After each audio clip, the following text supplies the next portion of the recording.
Quem achou 2 Crônicas 7, digam amém. Amém. Amém. Diz assim a palavra do Senhor.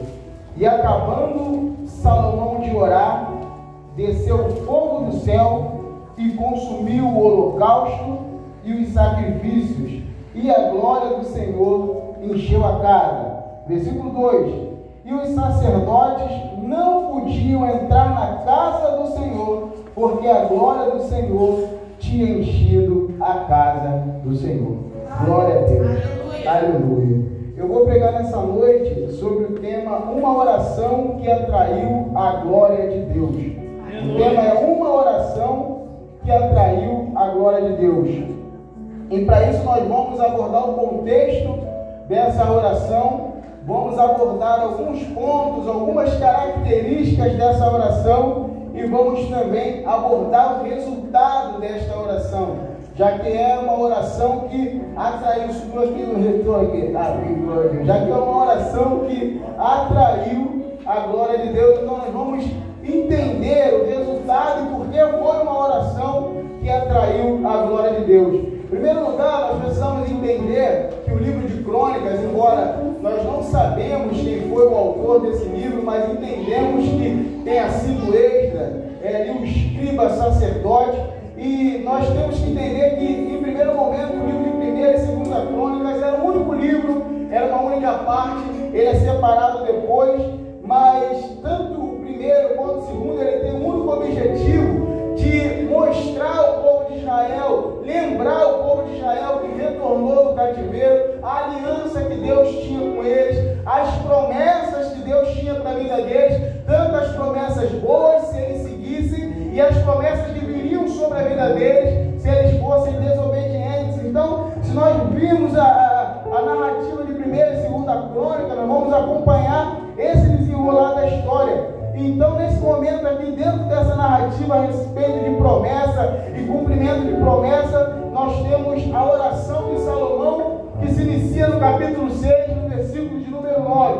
Essa oração, ela foi feita num contexto de promessa. A oração de Salomão, ela foi feita num contexto de promessa, pois Salomão aqui, quando ele faz essa oração, ele está vivendo o cumprimento de uma promessa. Ele está vivendo o cumprimento de uma promessa que Deus havia feito a Davi, seu pai. Pois Davi, ele deseja construir o templo do Senhor, mas Deus não o aprova. Deus diz: Davi, você é homem segundo o meu coração, mas você é um homem de guerra. Suas mãos estão manchadas de sangue. Eu vou deixar para que isso seja feito pelo seu filho, seu sucessor. Mas você vai deixar tudo pronto. Davi deixa tudo pronto para Salomão. Davi deixa toda a base pronta para Salomão. E Salomão começa a construção da sua casa, começa a construção do templo do Senhor. E agora Salomão já inaugurou o templo. Ele está fazendo a dedicação, a inauguração do templo. E ele vem fazer uma oração que, como eu disse, começa no capítulo 6, no versículo de número 9. E essa oração vai até o versículo 42 do capítulo de número 6. Então vamos abordar agora alguns pontos, em primeiro lugar, dessa oração, em nome de Jesus. O primeiro ponto da oração de Salomão, que eu titulei uma oração que atraiu a glória de Deus, está no capítulo 6, versículo de número 14.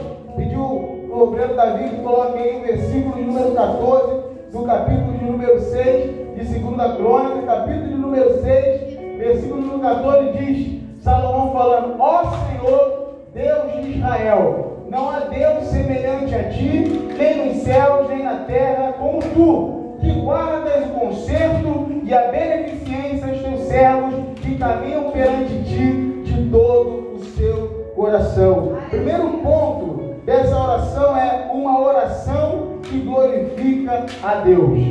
Primeiro ponto dessa oração que eu quero destacar é uma oração que glorifica a Deus, pois ele diz: ó Senhor Deus de Israel, e ele já destaca o único Deus. Não há Deus semelhante ao nosso Deus, não há Deus que se compare ao nosso Deus. Então, de algum modo, ele está glorificando a Deus nessa oração. Então, o primeiro ponto da oração de Salomão, que é uma oração que atrai a glória de Deus, que eu queria destacar, é uma oração que reconhece e glorifica a Deus. E o segundo ponto que eu quero abordar nessa noite, ainda no versículo de número 14, é uma oração que demonstra confiança aliança e na bondade de Deus.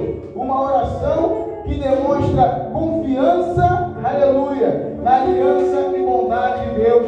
Pois ele diz que não há Deus semelhante a ele, que guarda o conserto e é beneficente para aqueles que caminham perante o Senhor. Então, uma oração que confia, uma oração que demonstra confiança na aliança e na bondade de Deus. Então, sobre esse segundo ponto da oração, eu queria destacar algumas coisas. Uma oração que confia na bondade, na beneficência, na aliança, na fidelidade de Deus. Essa é a oração que nós fazemos todos os dias, irmão. Porque as pessoas às vezes nos perguntam, não sei você, mas eu já fui questionado sobre isso. Por que orar se Deus já sabe o que eu preciso? Por que eu vou orar se Deus já sabe o que eu vou pedir? E até a própria palavra já declara que antes mesmo de nós abrirmos a boca, Ele já sabe o que nós vamos falar. Mas nós oramos, querido, não é para informar algo novo para o Senhor. Nós não oramos para dizer como está a nossa vida ao Senhor. Nós oramos porque nós demonstramos a nossa confiança na bondade e na fidelidade e na provisão de Deus. Nós oramos porque nós sabemos que Ele é bondoso, que Ele é misericordioso, que Ele guarda o seu conserto e que Ele pode fazer por nós aquilo que nós não temos capacidade de fazer, irmão. Aleluia! Nós não oramos para informar nada para Deus. Nós estamos demonstrando a nossa necessidade e confiança no Deus que tudo pode, no Deus que tudo faz, no Deus que tudo é, no Deus que tudo tem, no Deus que não está com a mão encolhida para salvar aqueles que o buscam, irmão. Aleluia! Pois dentro dessa oração, que eu falei que começa no versículo de número 14, aleluia, versículo de número 12, perdão, Salomão ele vai até o versículo 42, ele traz na oração situações que eram preocupações do povo de Israel. Se você vai na sua casa com calma, capítulo 6, ele é do versículo 12 ao versículo 42, Salomão ele está abordando situações que traziam preocupações, não somente a mente dele como novo governante, mas a mente de todo aquele que habitava em Israel, que tinha aliança com Deus. Pois Salomão fala, e se pecar, o Senhor virá me perdoar, e se o céu estiver cerrado, e nós orarmos, o Senhor vai trazer chuva, mas se houver guerra, o Senhor será conosco, e se houver pestilência, o Senhor vai trazer cura. Tudo aquilo que preocupava, aleluia, o povo de Israel, Salomão ele vem trazer dentro dessa oração. Aí eu entendo que Filipenses, capítulo 4, versículo 6, o apóstolo Paulo diz, aleluia, para não estejamos quietos por coisa alguma, ou ansioso por coisa alguma, mas antes trazer tudo diante do Senhor através das orações e súplicas e ações de graça. Aleluia! Uma oração que demonstra confiança na aliança e bondade de Deus. É uma oração que traz a Deus as coisas do dia a dia. Sim, é uma oração que traz diante de Deus as coisas que nos preocupam. Sim, é uma oração que traz diante de Deus tudo aquilo que não conseguimos resolver sozinho. Salomão vai trazer essas orações todas, mas repare, todas elas vêm seguidas de uma súplica. E se acontecer, ó Senhor, tu fará, ó bom Deus, tu fará, ó Senhor, faça isso, ó Senhor, ele vem suplicando ao Senhor a cada problema que ele traz. E o apóstolo Paulo fala, para trazermos tudo, súplica, suplicarmos, nos humilharmos, pedimos ao Senhor, porque Ele está disposto para fazer, irmão. Aleluia. O terceiro ponto dessa oração está no 2 Crônica, capítulo 6, versículo de número 15. Coloca, por favor, Breno Davi, em nome de Jesus. Versículo de número 15, 2 Crônica, capítulo 6. Terceiro ponto dessa oração diz assim: que guardas ao teu servo, que guardaste ao teu servo Davi, meu pai, o que lhe prometeste, porque tu, pela tua boca o disseste, e pela tua mão o cumpriste, como se vê neste dia. Glória a Deus. Terceiro ponto que eu quero destacar da oração de Salomão é uma oração pautada nas promessas de Deus. Terceiro ponto da oração de Salomão é uma oração pautada nas promessas de Deus. Se nós vemos aqui na íntegra, Salomão orou em cima daquilo que Deus havia dito e aquilo que Deus disse que faria. Tu guardaste o teu servo, aleluia, pela tua boca disseste. Ele ora em cima daquilo que Deus havia feito, em cima daquilo que Deus disse que faria. Ou seja, trocando por miúdos, aleluia, Salomão, ele tem uma oração pautada na palavra de Deus. Aleluia, eu vou repetir, porque eu vi um aleluia ali. Salomão, ele tem uma oração pautada na palavra de Deus. Ele tem uma oração pautada nas promessas de Deus. Ei, não tem como você orar ou você andar nas promessas de Deus sem que antes você conheça a sua palavra. Salomão, ele ora, aleluia, em cima das promessas, porque como rei ele tinha que ter um rolo da palavra de Deus. Não tem como você orar e andar nas promessas de Deus sem que você conheça a palavra de Deus. Aleluia. Oh, glória. E quando eu estava nesse tópico da oração, na mensagem, eu me lembrei do meu início de caminhada, como eu costumo falar aqui. Quem me ensinou a pregar foi o reverendo. Mas a pastora, ela me ensinou a buscar a Deus. Ela me ensinou como seria a minha vida devocional. Ela ensinou como seria a busca diária de Deus. E eu lembro que ela me orientava a orar 3 vezes ao dia como Daniel. Ali na copa nós entrávamos, fechava a porta, tinha um quarto de oração lá na copa, e lá nós orávamos. Hoje está difícil orar 3 vezes ao dia, mas tem orado. Glória a Deus. Deixei esse ensinamento de lado, mas tem orado. Glória a Deus. Ela me ensinou a buscar a Deus pelas madrugadas. Às vezes sim, que passando a noite acordado, aí a gente dá uma orada. Aleluia, mas o interessante é que o pastor me ensinou também o como orar. Aleluia, ele não só me ensinou a pregar, ele me ensinou como orar. Jesus, ele chega para os discípulos, os discípulos chegam a Jesus, e pergunta, Senhor, como nós devemos orar? E eu lembro que eu falava, pastor, aí não chamava ele de reverendo, eu falava, pastor, eu estou orando, eu não estou sentindo a presença de Deus, eu vou parar de orar, porque eu oro, não sinto Deus, eu estou orando, eu não estou vendo Deus. Aí ele me chamou no canto e falou, quando você for orar, você ora usando a palavra de Deus. Aleluia, e a oração de Salomão foi uma oração pautada na palavra de Deus. Ele disse, você quando orar, você ora usando a palavra de Deus, porque onde está a palavra de Deus, Deus estará lá. Aleluia, porque Deus, ele é fiel à sua palavra. E onde está a palavra de Deus? Lá Deus está. E onde Deus está, milagres acontecem, provisões são recebidas, curas são realizadas, conversões são feitas. Aleluia, a oração de Salomão era voltada na promessa, e a promessa de Deus está contida onde, irmão? Na sua palavra. Aleluia, só tem promessa de Deus aqui, é na palavra. Aleluia, tem promessa de Deus para mim na palavra, para tu na palavra, para a nossa família na palavra, mas para nós orarmos as promessas temos que conhecer a sua palavra, irmão. E não tem como eu conhecer a palavra de Deus se eu não buscar. Não tem como eu conhecer a palavra de Deus se eu não vir à escola bíblica dominical. Não tem como eu saber da palavra de Deus se eu negligenciar os cultos de quarta. Agora, mais uma vez, eu me lembro quando eu me identifico na casa do Senhor e tenho que preencher a ficha de membro. Aí tem que área de atuação. Eu falei para o reverendo, eu não sei onde eu quero atuar. Aí ele falou, posso te dar uma dica? Aí eu falei, só pode, bota aí a área da palavra. Você está brincando. Eu não tenho vergonha da minha voz, eu não falo direito. Pode confiar, bota aí a área da palavra. E eu botei a área da palavra. Ele falou, agora vai ter que começar a ler exaustivamente. Já começou com não saber nem o que era exaustivamente.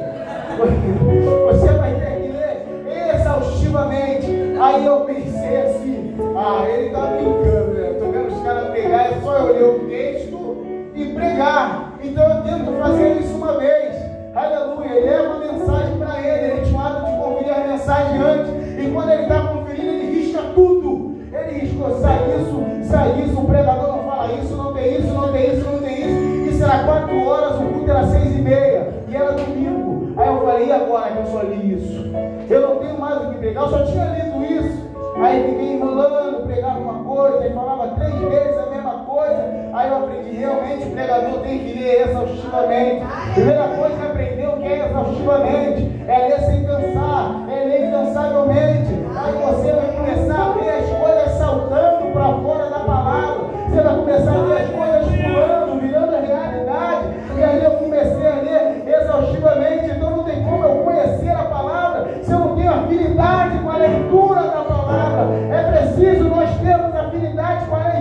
palavra, porque somente a palavra de Deus. Ele tem compromisso, não é com o meu microfone, não é com a minha chamada ministerial, o compromisso dele é com a sua palavra. Não adianta eu chegar diante de Deus no céu e dar carteirada de evangelista, carteirada de pastor, falar: Senhor, faz porque eu sou pastor, faz porque eu sou evangelista, faz porque eu sou diácono. Ele não vai fazer. Agora, o Senhor, está escrito, e o Senhor disse que se eu orasse, o Senhor me atenderia.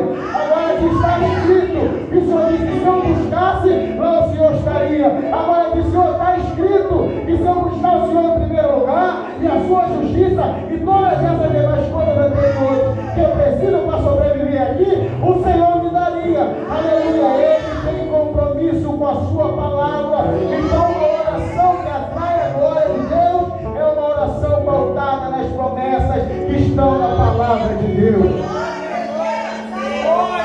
Glória a Deus, irmão. Salomão, ele ora pautado na palavra. Salomão, ele ora agora falando com Deus a respeito do que Deus mesmo disse.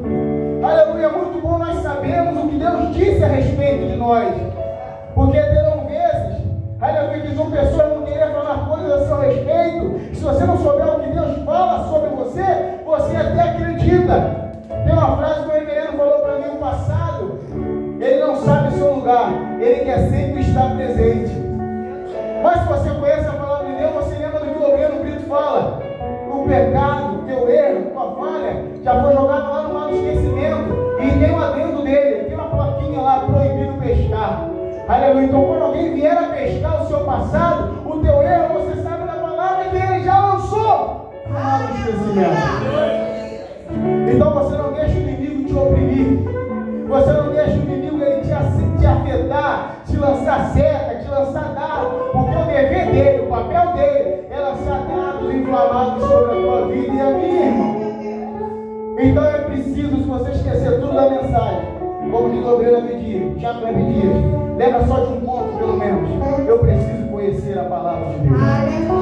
Eu preciso saber o que a palavra fala a meu respeito. Eu preciso saber o que a palavra requer de mim. Eu preciso saber o que a palavra de Deus espera de mim, porque a palavra de Deus está revelada a sua vontade para a minha e para a sua vida. O quarto ponto que nós vamos abordar aqui da oração de Salomão já se encontra no texto que nós lemos, 2 Crônicas 7, versículo de número 1. Aleluia. Essa oração ela vai continuando. Encerra o versículo 42, perdão, mas aqui tem o quarto ponto dessa oração. Aleluia. O quarto ponto está nesse texto, porque essa oração, ele me mostra que não foi só uma oração de palavras. A oração de Salomão não foi só uma oração de demonstração de conhecimento e de conhecimento das promessas de Deus. Não foi uma oração esvaziada de sentido. Não foi uma oração esvaziada de prática. Não. A oração de Salomão ela tinha elementos práticos da fé, porque Tiago fala que a fé sem obras ela é morta. Aleluia. Eu posso dizer que eu tenho fé, mas se minha fé não for demonstrada com obras, a minha fé ela é morta. Abraão ele creu e isso ele foi imputado como justiça. Ele é pai da fé, mas ele demonstrou com obras a sua fé. Aleluia. Então a oração de Salomão ela foi uma oração que ela continha elementos práticos. Vamos ler o versículo de número 1 do capítulo de número 7, que diz assim: acabando Salomão de orar, desceu fogo do céu e consumiu holocaustos e sacrifício, e a glória do Senhor encheu a casa. O quarto ponto da oração está aqui. Era uma oração que continha holocaustos e sacrifício. Aleluia. Aleluia. Perdão, holocausto e sacrifícios. Holocausto no singular, sacrifícios no plural. Aleluia. Aleluia. Era uma oração que continha holocausto e sacrifícios. Quando nós falamos em sacrifício, irmão, não tem como nós não citarmos o livro de Levítico. Não tem como você falar em sacrifício sem você passar, não tem como você falar sem antes dar uma passadinha no livro de Levítico. Porque no livro de Levítico, Deus ele chama Moisés até a porta da tenda e ele entrega para Moisés prontinho o sistema sacrificial e litúrgico do povo de Deus. Deus chega para Moisés, página por página, e vai dizendo para Moisés, detalhe por detalhe, conteúdo por conteúdo, dizer uma coisa para você: o que eu espero que o povo traga para mim está aqui, Moisés. O que eu aprovo, Moisés, que o povo traga para mim, Moisés, está aqui. No livro de Levítico, Deus, ele mostra para Moisés o que ele espera que o povo venha trazer para ele, aquilo que ele espera que o povo traga, aquilo que ele aprova, aleluia, que o povo traga. E eu aprendo uma coisa aqui, querido, aleluia, que nem mesmo, aleluia, a nossa entrega, ela parte de nós, nem mesmo a nossa entrega, a nossa maneira de entregar, o nosso sistema de culto, ele é oriundo em nós. Tudo isso partiu de Deus, tudo isso veio de Deus. Ele já disse que ele requer, ele já disse que ele aprova, tudo vem dele, tudo vem por ele, aleluia. Então eu lembro que o apóstolo Paulo fala em Romanos capítulo 11, versículo de número 33, ó a profundidade das riquezas, tanto de sabedoria como da ciência de Deus, quão insondáveis são os seus juízos e quão inescrutáveis os seus caminhos, porque quem compreendeu em tempo do Senhor, ou quem foi seu conselheiro, ou quem lhe deu primeiro a ele, para que dele recebesse, porque dele, por ele e para ele são todas as coisas, glória a ele, pois eternamente, amém. Quem a ele primeiro deu, para que dele recebesse, irmão, tudo vem dele, tudo é por ele, tudo é para ele, glória eternamente, amém. Aleluia. A oração de Salomão continha holocausto e sacrifícios. Quando nós vemos o livro de Êxodo, nós vemos Deus arrancando o povo do Egito. Deus tira o povo do Egito. Deus liberta o povo do Egito para ir rumo a uma terra prometida. Mas no meio dessa retirada, no meio dessa saída, aleluia, tem o livro de Levítico. O livro de Levítico, ele é o divisor ali no Pentateuco. Tem Gênesis e Êxodo, número de Deuteronômio, 2 para lá, 2 para cá. Levítico, ele está no meio, aleluia. Ele está separando a trajetória de antes da saída para depois da saída. Porque quando nós falamos do livro de Êxodo, o povo saindo do Egito, nós estamos tipificando a nossa conversão, a nossa saída do mundo. Mas quando falamos do livro de Levítico, estamos falando de Deus tirando o mundo de dentro do povo de Israel, Deus tirando o Egito de dentro do povo. Êxodo, o povo sai, Levítico, Deus tira. Êxodo, o povo sai do mundo, Levítico, Deus tira o mundo. Êxodo, nos convertemos, Levítico, Deus nos converte. Êxodo, saímos lá, agora Deus tira o que estava lá de dentro de nós. Aleluia. No Êxodo tem a saída, no Levítico tem a santificação, irmão. Deus, ele opera agora a santificação. E porque eu disse que a oração de Salomão tinha holocausto e sacrifício? Porque todo holocausto ele é um sacrifício, mas nem todo sacrifício ele é um holocausto, irmão. Eu vou repetir. Todo holocausto ele é um sacrifício, mas nem todo sacrifício ele é um holocausto. Por quê? Porque dos 5 tipos de oferta que Deus diz para Moisés, se você for olhar o livro de Levítico, são 5 modelos de oferta. O holocausto ele era diferente, porque no holocausto era a única oferta que a carne da vítima ela era toda queimada.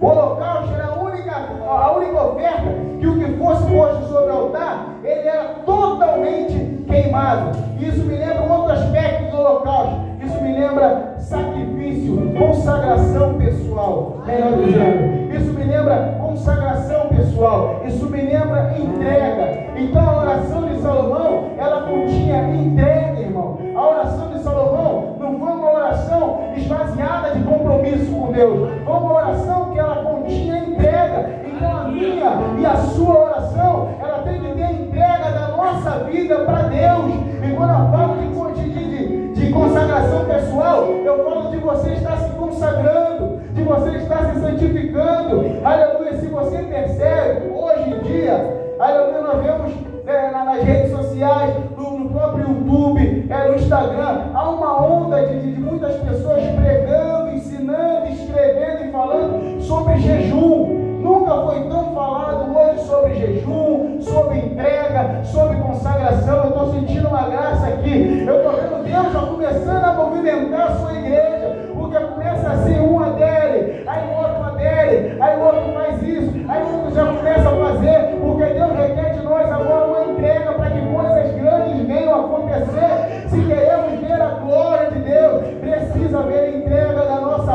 parte, irmão, se queremos ter uma oração que atrai a glória de Deus, é preciso que haja entrega da nossa parte, irmão. Glória a Deus. Só nesse mês ouvimos muito ensinamento sobre entrega aqui na nossa casa mesmo, sobre jejum, foi falado maneira, foi falado prática, foi falado sobre iniciação, foi falado também para que nós orássemos, para que nós jejuássemos. Houve profecia, houve revelações acerca disso. Então Deus requer entrega da nossa parte, irmão. Aleluia. Se nós queremos ver a glória de Deus, se queremos uma oração que atraia a glória de Deus, é preciso ter entrega da nossa parte, irmão. E vamos para a terceira parte dessa mensagem, que é o resultado da oração que atrai a glória de Deus. Como eu disse, eu falaria do contexto, eu falaria das características e também falaria do resultado. Então, o resultado de uma oração que atrai a glória de Deus, versículo 1 ainda está aqui, vou ler novamente. E acabando Salomão de orar, desceu o fogo do céu e consumiu o holocausto e os sacrifícios, e a glória do Senhor encheu a casa. Aleluia. Diz ali que desceu o fogo do céu e consumiu os sacrifícios e o holocausto. Aleluia. Eu vejo aqui Deus demonstrando de uma forma dramática a aceitação da oração de Salomão. Deus demonstra de forma grandiosa, de forma incisiva, de forma dramática a aceitação da oração de Salomão. Ei, Salomão não teve só a sua oração ouvida, mas ele teve a oração aceita e também ela foi recompensada. Aleluia. Salomão, ele teve a sua oração recompensada. Jesus, ele nos ensina também que se orarmos, teremos recompensa. Porque ele fala, se jejuarmos, aleluia, ele fala se para nós jejuarmos, para não expor o nosso jejum, como os hipócritas fariseus tocavam trombetas sobre si. Não é falar sobre jejum, não é falar do resultado, é diferente. Eles atraíam para eles a glória, mostravam que estavam jejuando e ficavam mostrando, estou jejuando, eu estou sofrendo, é isso, é aquilo. Eles já atraíam a recompensa deles. Jesus diz, já tiveram sua recompensa aqui na terra. Aí Jesus, no mesmo contexto, ele fala sobre dar esmola. Aí ele fala para nós darmos esmola sem que a esquerda saiba que a direita fez. E quando no início da caminhada eu dava esmola assim, irmão, para que a esquerda não visse. Aleluia. Eu pensava que era literal, mas Jesus está dizendo para não tocarmos trombeta diante de nós, para que a mão direita não saiba o que a esquerda está fazendo. É diferente de mostrarmos para atrair pessoas para ir conosco. É diferente. Agora falar, eu faço, eu sou, eu dou, olha como eu sou bom, olha como eu faço. Mas Jesus diz que esses já tiveram a sua recompensa. Aí Jesus vai dizer agora, no mesmo contexto de recompensa, sobre oração. Aí ele fala o seguinte: quando orares, feche a porta do teu quarto, que o teu pai que te vê no secreto, publicamente ele te recompensará. Oração tem recompensa, irmão. Não ore só para ser ouvido, não ore só para ser respondido, mas saiba que a tua oração também vai ter recompensa. Espere a recompensa de Deus na sua oração, porque ela virá. E se ela não vir agora, tem recompensa diante do trono de glória para nós. Tem galardão no céu para quem ora na terra. Tem galardão no céu para quem ora na terra.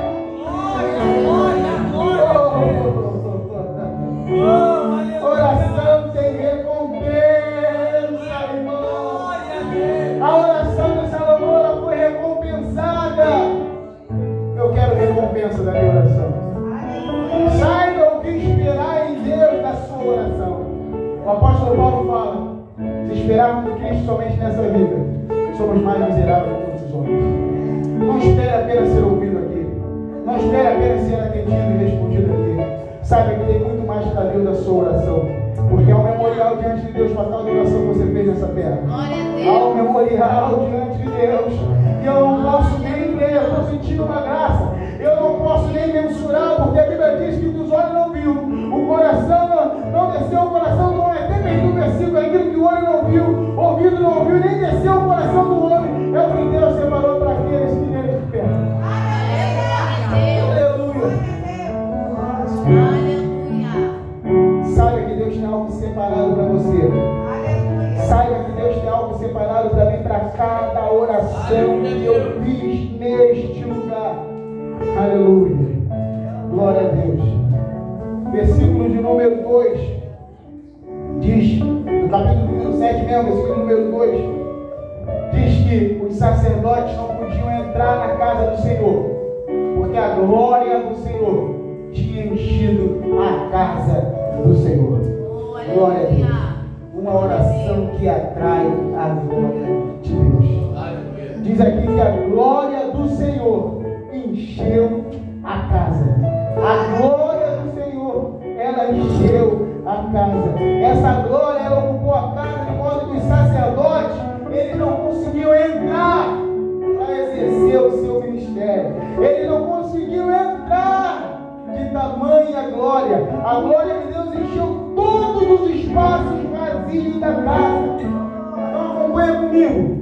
Se nós fôssemos tentar explicar esse evento de maneira física, nós diríamos que uma nuvem luminosa preencheu todo esse ambiente, de modo que eu, você, todos que somos sacerdotes real, a nação santa, o povo adquirido do Senhor, ficamos ali do lado de fora, tentando adentrar, mas a glória não deixava, porque a glória de Deus permeou todo esse ambiente. A glória de Deus, ela encheu toda a sua casa. Mas nós sabemos que, além dessa manifestação visível, nós podemos dizer que a Shekinah, a cabote de Deus estava naquele lugar. Uma glória, um resplendor. E quem tem vindo nos cultos de segunda-feira tem percebido. Nós não conseguimos ver, mas nós sentimos algo espiritual desenvolvendo. Nós sentimos um resplendor, nós sentimos uma graça, vemos as coisas acontecendo de modo que a irmã Susana hoje ela não estava, no dia que eu vi na segunda-feira, eu estava andando assim, eu não conseguia botar o pé no chão, a minha perna, ela estava igual a garota do tempo do jornal, quando ia chover daqui a 3 dias, minha perna já me avisava, eu não conseguia botar o pé no chão, mas veio aqui o anjo e tocou e falou que faria coisas sobrenaturais, e agora, irmão, como é que está a minha perna?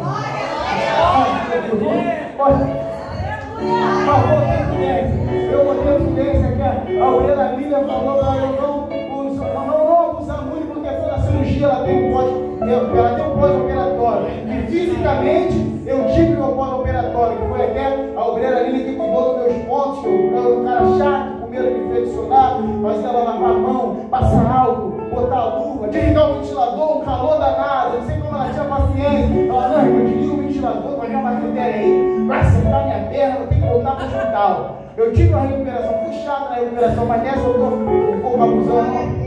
Glória a Deus. Então nós vimos coisas sobrenaturais acontecer nesse lugar. Nós temos visto a glória de Deus preencher esta casa. Então aqui foi mais ou menos assim, só que foi numa proporção maior. E eu creio que vai acontecer aqui também. Porque segundo Crônicas, capítulo 5, versículo 14, declara que eles não conseguiam nem ficar de pé, irmão. Eles não conseguiam se manter de pé. Estavam caídos diante de Deus, largados na mão de Deus. Glória a Deus. E eu já sigo para a minha conclusão, apenas trazendo mais uma recompensa, mais um resultado dessa oração. Essa oração, ela aponta para mais um resultado. Segunda Crônicas, capítulo 7, versículo de número 14. Se você ler na sua casa, do versículo 11 ao versículo 22, depois você lê Segunda Crônicas 7, do 11 ao 22. Mas eu vou abordar o versículo 14, que o obreiro Davi já colocou aqui. E se meu povo, que se chama pelo meu nome, se humilhar e orar e buscar a minha face e se converter dos seus maus caminhos, então eu ouvirei dos céus e perdoarei os seus pecados e sararei a sua terra. Aleluia! O último resultado abordado por mim nessa noite sobre a oração de Salomão, aleluia, é uma oração que tinha aliança com Deus.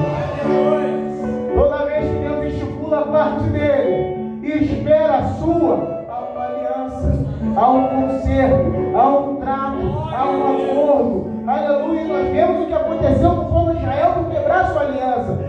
A terra foi invadida fungida, o céu ficou de bronze, eles foram levados para longe, mas quando eles se arrependeram, quando houve o arrependimento, houve a glória da última casa maior do que a primeira. Deus sempre cumpriu e sempre irá cumprir a sua parte na nossa aliança, irmão. Uma dos resultados da oração de Salomão foi uma oração que teve aliança.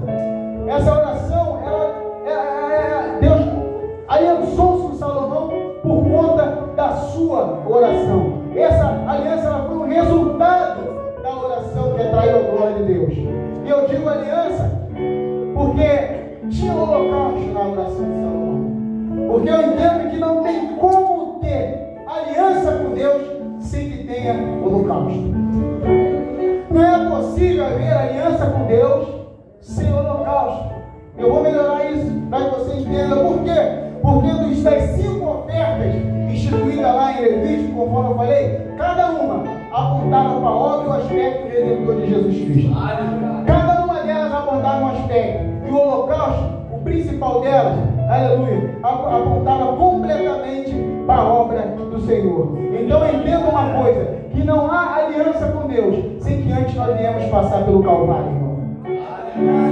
Eu vi uma verdade aqui, um aleluia ali, houve uma interação, então eu vou repetir. Não é possível eu ter aliança com Deus sem que antes eu passe pelo Calvário. É preciso haver a entrega, é preciso haver a conversão, é preciso haver a saída do mundo para que eu tenha aliança com Deus.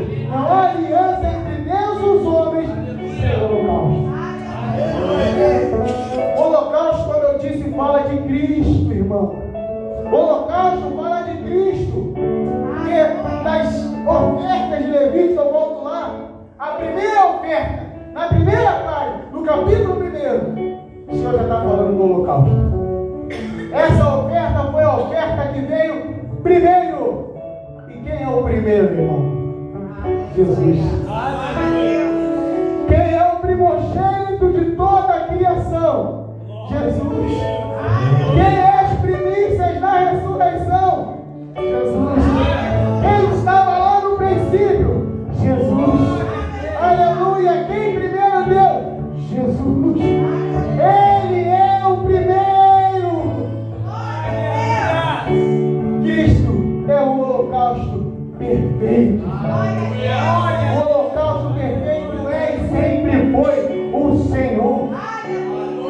O holocausto, como eu disse, fala de entrega pessoal. Mas eu e você, sejamos sinceros, não nos entregamos totalmente. Se houvesse entrega total, nem aqui mais estaríamos. Às vezes ainda deixamos, nem que seja uma pequena reserva. Às vezes temos medo de nos entregar até aqui, até ali.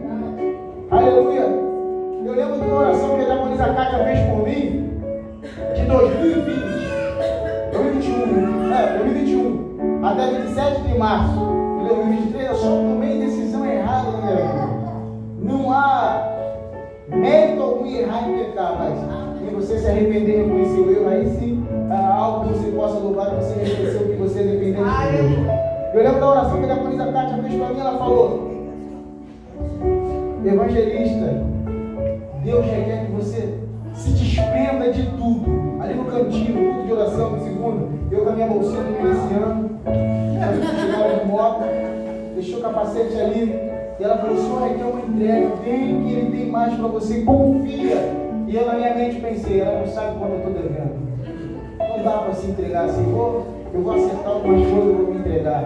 Mas Deus, Ele tinha hora marcada para me buscar. Aí Ele falou: eu vou ensinar esse cara a se entregar. Ele está entregando 10%, eu vou ensinar ele a entregar 70%. Eu sei, mas quando ele chegar a 70%, eu vou aperfeiçoando ele dia por dia. Deus quebrou minha perna. Mas como diz a palavra de Deus, Ele abre a ferida e Ele mesmo a cura.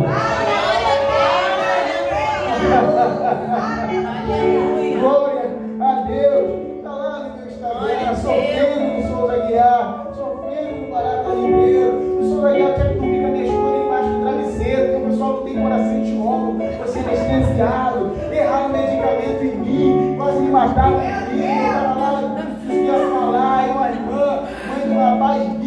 chamou a enfermeira, e não tem médico de madrugada, e ali no Barateiro eu queria urinar, o cara me esvaziava o nosso patinho, tinha que beber água para urinar assim no copo, quanto mais água tu bebe, mais vontade de sentir ele beber, de urinar, mas Deus abriu a ferida e ele não uma entrega, irmão. E hoje eu estou cheio de experiência, porque experiência é o nome bonito que a gente dá para os nossos erros. A gente experiência de vida. Errou demais, né, irmão? Então você pega a minha experiência e quando Deus falar para você se entregar, você se entrega. Porque Deus, como disse no início, Ele sabe de tudo. Então não fique nessa querendo lembrar Deus. Não sabe como é que está a situação. Não sabe se parar a luz está acontecendo. Então, parou tudo. E eu estou vivendo. Agora é Deus. Um dia de cada vez.